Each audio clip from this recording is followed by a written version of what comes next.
Hi everybody, welcome back to my channel. So today I'm reviewing this cleanser from this brand name MIZON. This is their Snail Repairing Foam Cleanser. This is a multi-functioned formula.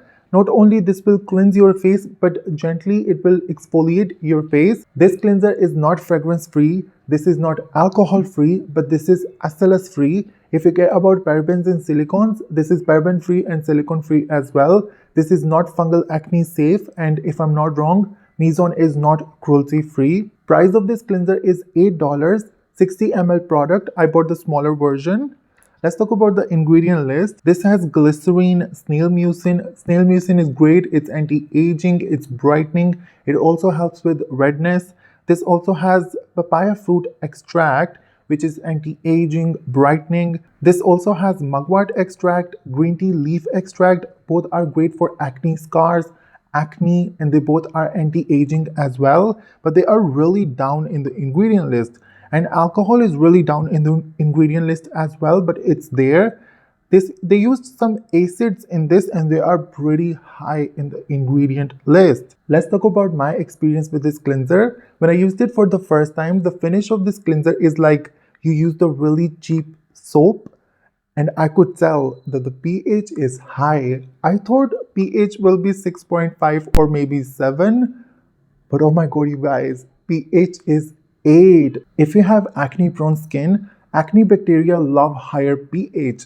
This cleanser is not for you. If you have sensitive skin, chances of irritation are really high because pH is 8. This also has alcohol and fragrance. So if you have sensitive skin, definitely avoid this.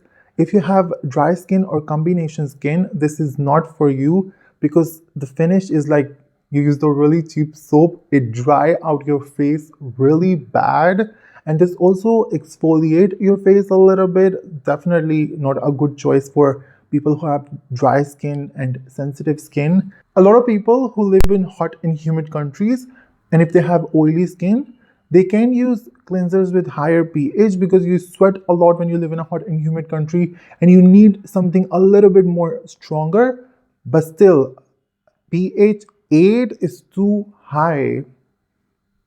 I don't recommend this cleanser. I'm very glad I bought the smaller version. And one thing that I really liked about this cleanser was you really need a small amount. Like this much is enough for your whole face. It spread really well. It's very creamy as well. It smells like really bougie bubblegum. I like the smell, to be honest. But yeah, I don't recommend this to you guys. pH is too high. Chances of irritation are too high. Definitely skip this one. Definitely not a good option if you have sensitive skin, acne prone skin, dry skin, combination skin. Even if you have oily skin, definitely not for you. By the way, I'm so sorry if my voice sounded a little different today. I have flu. I really hope you guys enjoyed this video. If you enjoyed, make sure to give this video a thumbs up and make sure to subscribe, and I will see you guys in my next video. Bye.